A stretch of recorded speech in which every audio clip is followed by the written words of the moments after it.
Good morning everyone. I am Rhea Sinha, your assistant teacher, and today we are going to start a new chapter of geography, that is chapter number 8, Human Environment Interactions, the tropical and the subtropical region. In this chapter we will basically come to know about the lifestyle and the way of living, the climatic condition and everything about the tropical and the subtropical region. Okay, so let's see the chapter. A story is given here through which we will try to understand the chapter, the concept of it. Renuka was excited. Shrikant uncle was home after a gap of nearly 4 months. He was a wildlife photographer and travelled widely. Renuka's interest in wildlife and forest began at an early age, when her uncle introduced her to books on nature. Pictures of distant lands and people who lived there always fascinated her. Renuka was excited because her Shrikant uncle, was home after 4 months. He was a wildlife photographer, so Renuka's interest in wildlife and forest began at an early age when her uncle introduced her to books on nature. So she always fascinated by these things. In these pictures, Renuka, you can see people from different parts of the world. Some from dry deserts, some from frozen lands, and some from hot wet rainforest. They look so different from me, observed Renuka. When her uncle, Shrikant uncle, introduced her with different types of people who used to live in different parts of the world, then she observed that they look so different from each other and even from Renuka. So they may look different, but they share the same basic needs of life, food, clothing and shelter. Obviously, if we are not looking similar, it doesn't mean that we are totally different. Some of the common things are still there.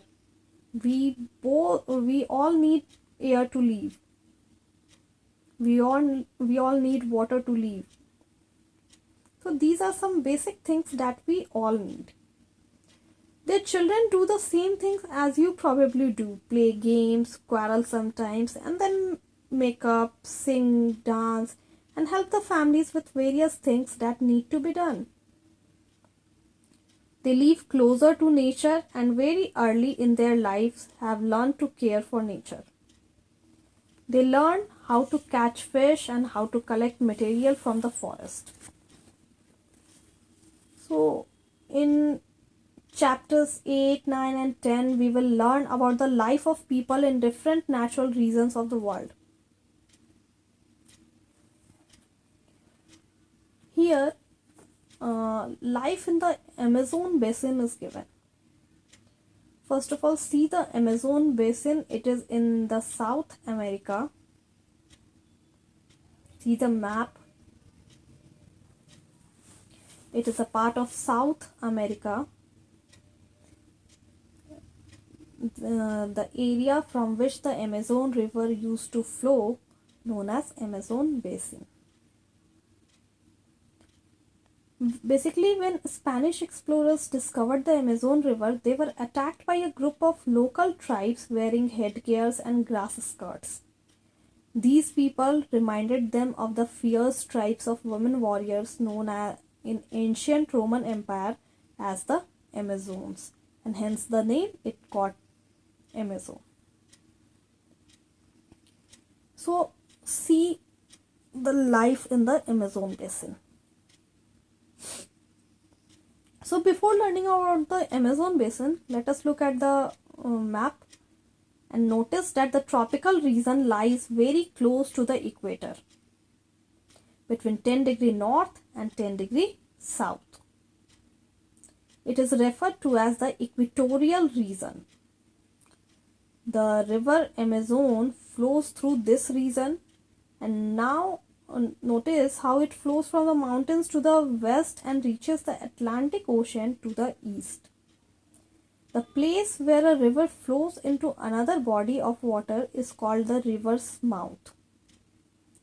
Numerous distributaries or tributaries join the Amazon River to form the Amazon Basin. The river basin drains portions of Brazil, parts of Peru, Bolivia, Ecuador, Colombia, and a small part of Venezuela. Okay, next topic is climate. Climate of Amazon Basin. As you now know, the Amazon Basin stretches directly on the equator and is characterized by hot and wet climate throughout the year. Both day and nights are almost equally hot and humid. The skin feels sticky. It rains almost every day, and that too without much warning. The day temperatures are high with very high humidity. At night, the temperature goes down but the humidity remains high. So this is the climatic condition of Amazon Basin.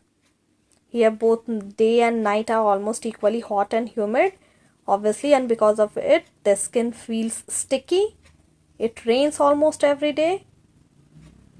The day temperatures are high and with very high humidity, and at night temperature goes down but humidity remains high. Now see the rainforest. As it rains heavily in this region, thick forests grow.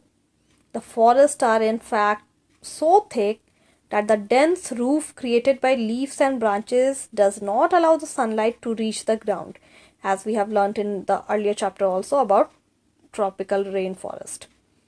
So the ground remains dark and damp. Only shade tolerant vegetation may grow here. Orchids, bromeliads grow as plant parasites. The rainforest is rich in fauna. Birds such as toucans, hummingbird, bird of paradise with their brilliantly colored plumage, oversized bills for eating make them different from birds we commonly see in India. These birds also make loud sounds in the forest.